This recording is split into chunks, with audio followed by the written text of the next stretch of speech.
నమస్తే తేజ న్యూస్ కుప్పంకు స్వాగతం. ముఖ్యమంత్రి చంద్రబాబు సతీమణి నారా భువనేశ్వరి 4 రోజుల కుప్పం నియోజకవర్గం పర్యటనలో భాగంగా రెండో రోజైన బుధవారం నాడు ఆమె కుప్పం మండలంలోని నడుమూరు గ్రామంలో పర్యటించారు. భువనమ్మ కుప్పం నియోజకవర్గానికి రావడంతో పండుగ వాతావరణాన్ని తలపించిందని ఎమ్మెల్సీ కంచెర్ల శ్రీకాంత్ తెలిపారు. నడుమూరు గ్రామస్తులు భువనమ్మకు ఘన స్వాగతం పలికారు. మహిళలతో ముఖాముఖి కార్యక్రమంలో భువనమ్మ మాట్లాడుతూ చంద్రబాబు కుప్పం నియోజకవర్గం అభివృద్ధికి కట్టుబడి చేస్తున్నారని ఎప్పటికప్పుడు కుప్పం అభివృద్ధి పనులపై ఆమె ఆరా తీస్తున్నారని తెలిపారు. తమ కుటుంబంపై కుప్పం నియోజకవర్గం ప్రజలు చూపిస్తున్న ప్రేమ అభిమానం ఎన్నటికీ మరవలేనిదని, చంద్రబాబు గెలుపు కోసం మీరు నిద్రలేని రాత్రులు ఎన్నో గడిపి గొప్ప విజయాన్ని తీసుకొచ్చారని కుప్పం నియోజకవర్గం ప్రజలకు ఆమె కృతజ్ఞతలు తెలిపారు. చంద్రబాబు నాయుడు ఇచ్చిన మాట నిలబెట్టుకుంటారని, కుప్పం నియోజకవర్గాన్ని అభివృద్ధి బాటలో నడిపిస్తారని ఆయన కుప్పంకు స్పెషల్ మేనిఫెస్టో తీసుకురావడం జరిగిందని తెలియజేశారు. డబ్బులు కూడా తినేశారు. అట్లాంటిది ఇప్పుడు చంద్రబాబు నాయుడు గారు వచ్చారు గనక మళ్ళీ మీ దయ వల్ల ఆయన మళ్ళీ ముఖ్యమంత్రి అయ్యారు గనక ఆయన స్పెషల్ మేనిఫెస్టో మన కుప్పం నియోజకవర్గానికి తీసుకొచ్చారు. ప్రతి ఒక్కళ్ళు అంటున్నారు మా ఊరు దత్తక తీసుకోండి అని. అన్ని ఊర్లు ఒకటే. చివరికి మన కుప్పం ముందుకెళ్ళాలి, చాలా అభివృద్ధి చెందాలి. మన బిడ్డలకి భవిష్యత్తు మీ దగ్గర ఉండి వాళ్ళు ఉద్యోగాలు చేసుకోవాలి. ఇతర రాష్ట్రానికి వెళ్లకుండా తప్పకుండా మన కుప్పం నియోజకవర్గానికి ఆయన న్యాయం చేస్తారు. ప్రజలకి తప్పకుండా ఆయన న్యాయం చేస్తారు.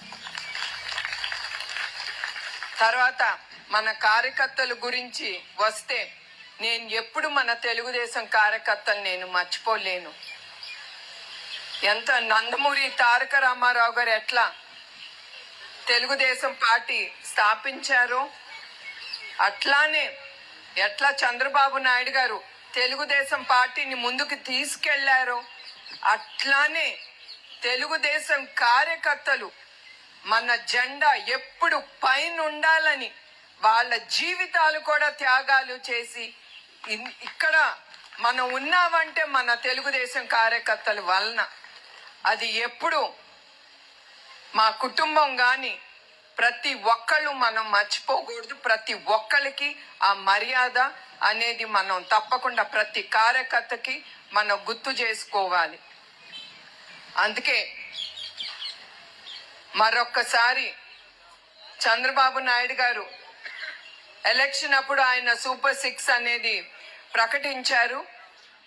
అది తప్పకుండా ఆయన తీసుకెళ్తారు. మీరే చూశారు.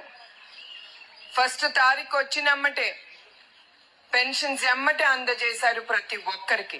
అట్లానే ఆయన హామీ ఇచ్చింది ప్రతి ఒక్కటి ఆయన తప్పకుండా తీసుకెళ్తారు. ఆయన నాయకత్వం కింద మీ అందరికీ తెలుసు. ఆయన ఒట్టి హామీలు ఇచ్చి ఎలక్షన్ అయిన తర్వాత మనిషి కనపడకుండా దాక్కోడు. ఆయన తప్పకుండా ఆయన ఇచ్చిన హామీలు ముందుకు తీసుకెళ్తారు. ప్రజల కోసం, మీ భవిష్యత్తు కోసం, పిల్లలు భవిష్యత్తు కోసం, యువకులు ఉద్యోగాల కోసం, స్త్రీల కోసం, మహిళా శక్తి కోసం, ప్రతి ఒక్క ఆంధ్రుడి కోసం ఆయన తప్పకుండా కష్టపడతారు. ఈ